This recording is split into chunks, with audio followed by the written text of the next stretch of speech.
Yo, oh, oh, oh, oh, oh, oh. Yo, oh, oh, oh, oh, oh, oh, oh, oh. Guys, what's up? It's Blackheart here, and welcome to a new video. Today I have a lot to talk about, even some things that people are apparently not seeing or not talking about, but they are actually very important, and I wanted to give you my take on all the things they've shown.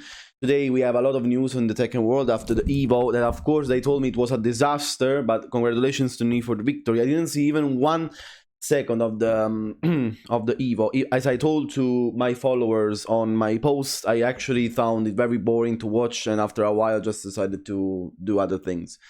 But we have news about all the other things that we've seen on the Tekken scene, and so I wanted to talk about Fahkumram and all of these things.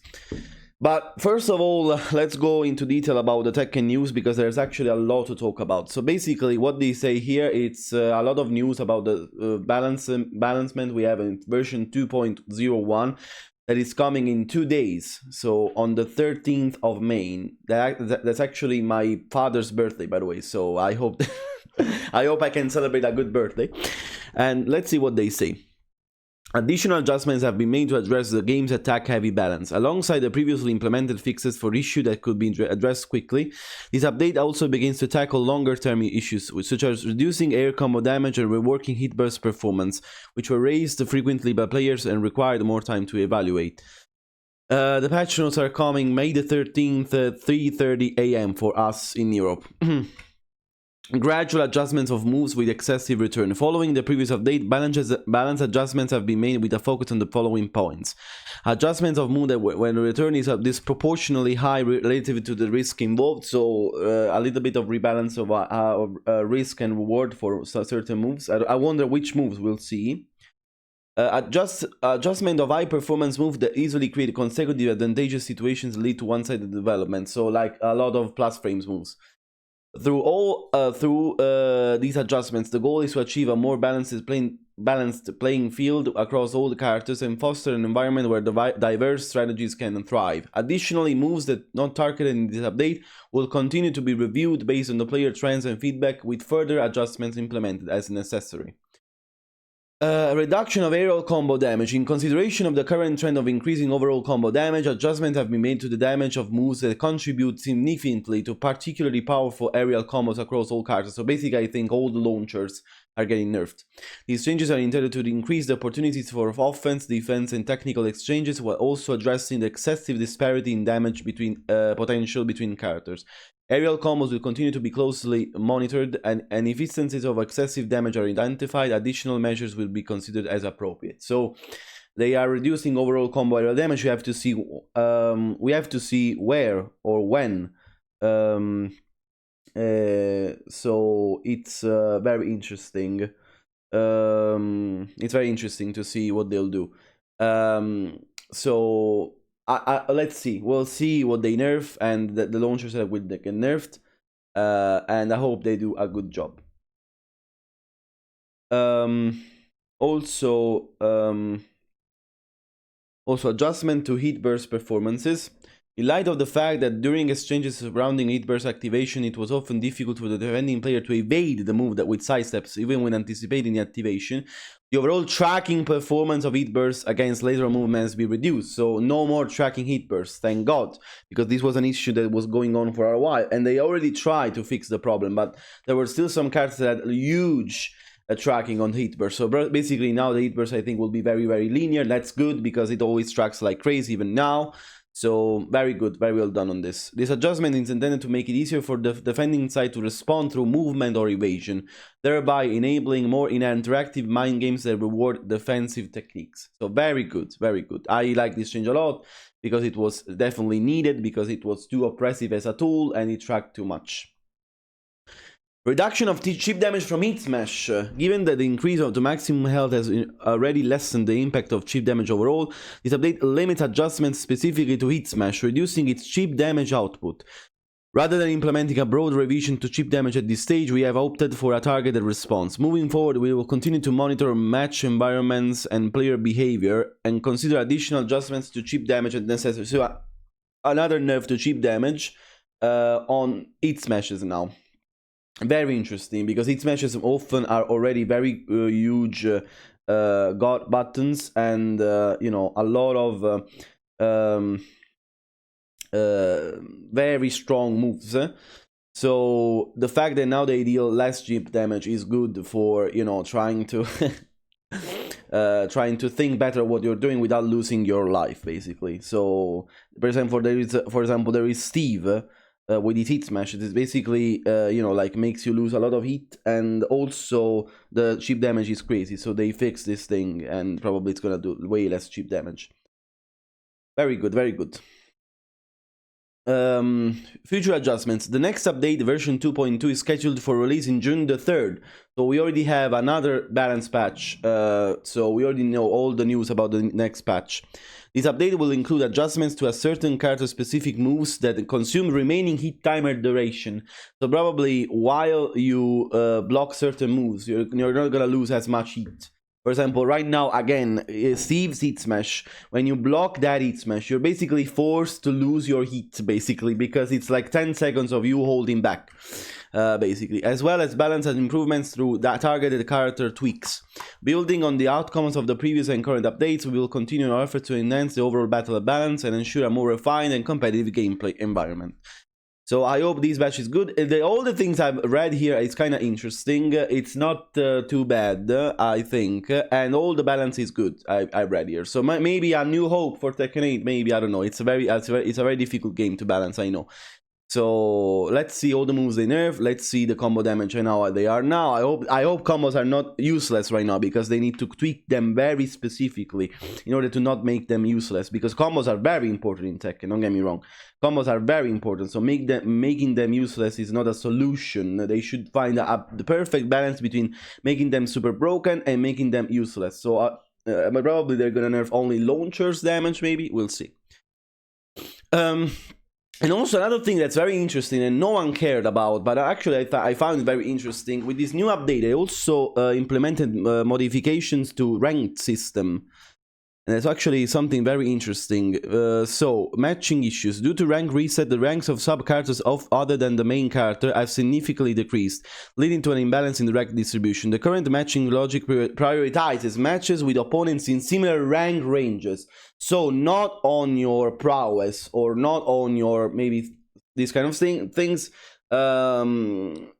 But let's see, causing longer matchmaking times, especially in higher ranks. As a result, high-ranked players are often forced to play with sub-characters, leading to matches with significant skill gaps. These are the issues, sorry, it's not the... These are the issues they received. Due to stricter point fluctuation based on rank differences and the change in the rank promotion bonus to one-time occurrence, situations such as a match right after promotion becoming a demotion match are occurring. So yeah, like you promote and then immediately demotion again, and it's something that I want to address, because actually I also found it kind of stupid. As a result, we have recognized that it has become more difficult to rank up in comparison to Season 1, and that's actually a fact. Let's see what they did. Mitigating point loss for defeats. The amount of points lost for a defeat will be reduced for ranks from Vanquisher to Battle Ruler, so it will be a little bit easier to rank up in these ranks, because you lose less points. I wonder how many less points now. Adjustments for point fluctuations based on rank differences. For ranks below Tekken God, the point gain for defeating a lower ranked opponent will be increased, so it's more rewarding to win against a lower ranked opponent. Under the same conditions, the point loss for a defeat will be decreased as well, so probably it will be easier to rank up until Tekken God. For ranks below Tekken God, a new feature will be implemented that prevents demotion in the first match immediately after promotion. So you don't like lose your rank, you don't risk demotion immediately after a promotion, only before Tekken God. The rank will be maintained regardless of the outcome, but this effect applies only to the first match after promotion. So after the promotion, if you lose, you're gonna get demoted after that. This feature will apply only to promotions that occur after the version 2.1 update. The range of ranks eligible for win streak bonus points will be expanded from Teryu to Kishin. So if you have a win streak now, you get rewarded with a lot of points, with 3 win streaks until Kishin. So it will be easier to rank up in blue ranks. It's actually very interesting because right now it was very tedious to rank up even on those ranks, so maybe they did it so that it's a little bit more easier.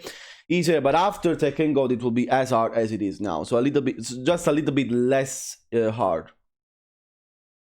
Very interesting, very interesting. I thought I wanted to share you this thing here. Now let's talk about Fahkumram, guys. As you know probably already, they announced Fahkumram today in this after the Evo. The excitement continues of okay, so they announced May the 13th the new patch, and then they're gonna show the usual stupid stuff about again Ghost Showdown that no one cares about. I don't know why they continue milking this Ghost thing even though no one cares about this. People bashed Namco Bandai for this announcement, but I don't think it's the worst thing they've done. Even though these outfits kind of make me worry because it kind of resemble Kunimitsu, by the way. Version 2.2 on June the 3rd, so it's very cool that they already announced next patch, the next date, so we both know the date of this patch and the next patch. You know, a lot of collaborations with a lot of ads now with the Karate Kid, the Legend. Okay, so basically they use the New York stage as a thing to promote the next thing. Basically, they did the same with Nike. New Panda costumes, new Dragon of Legacy costume from Tekken 5. That's cool. Paid, of course. Now you can customize Panda and Kuma with different colors. That's also cool. They lack this kind of thing. And now version 2.3 coming this summer, and they're gonna show us the new stage. You know, actually, let's talk a little bit about the new stage. I actually like the new stage. I'm sorry, I know most of you guys, like the people in the comments, bashed Namco Bandai for this. They are all negative comments, but I actually gotta be honest with you guys. I don't think it's the worst thing they've ever shown. The new stages looks kind of fun. It's very colorful. I know it's basically a redesign of Geometry Dash from Tekken 7, but it's not like the first time they pick up previous stage and they improve it. Basically, it's not the first time, guys, so please just stop. It's the same with Tekken Tag 2. They picked basically a stage that was already in there, like the church stage, or like, I don't know, the Moonlit Wilderness stage, and made it a little bit better. It's a common theme in Tekken history that sometimes they brought previous stages but just improved. Like also imagine about Tekken 7 with the Dragon stage, you know, that was from Tekken 5. Basically the same stage, a little bit more improved. That's the same thing here. So I don't think it's the worst thing they've ever done. And the stage actually looks cool. It's very colorful. It's very fun. Yeah, we needed this kind of fun stage in Tekken 8 because we didn't have this kind of you know, colorful, joyful stage in a game like Tekken. Like every Tekken has a colorful and fun stage to play in, like a joke stage or something like this.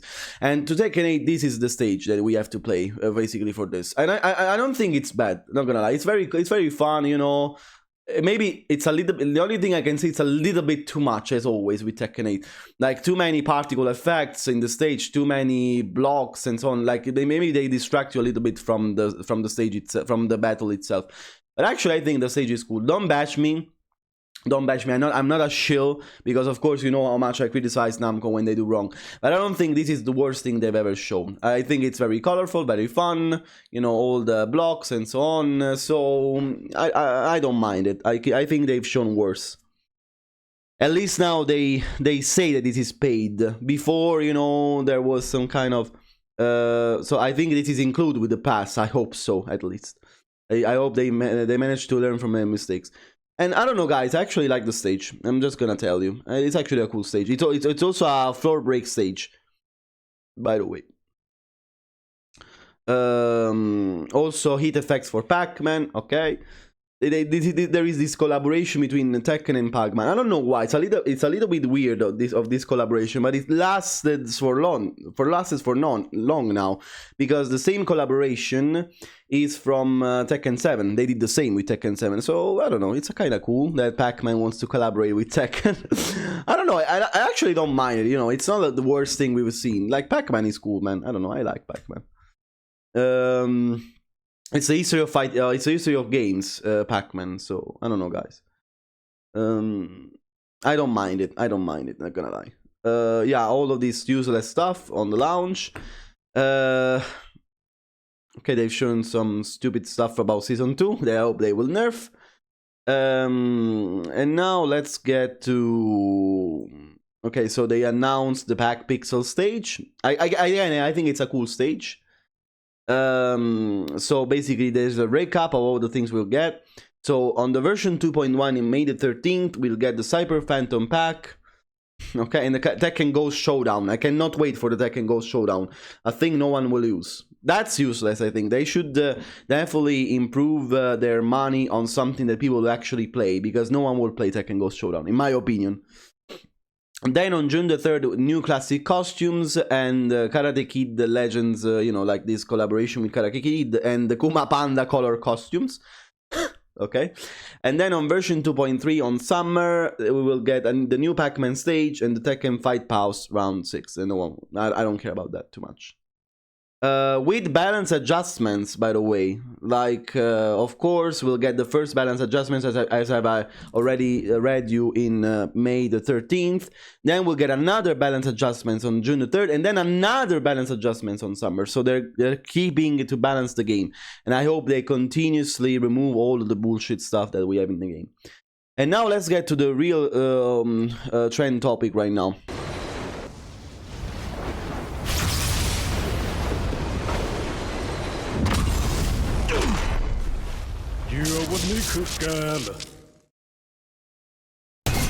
Oh yeah. Fahkumram is back. So, what do I think about that? Guys, I don't know why people are bashing Namco from this in the comments. I honestly think it looks cool.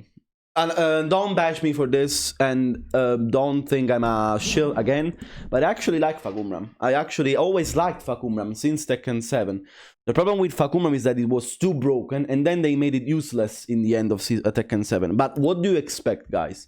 That they use a character for one game, and then they say, okay, you know what? After this game, we're gonna throw it in the ground. What do you think, guys? What do you expect?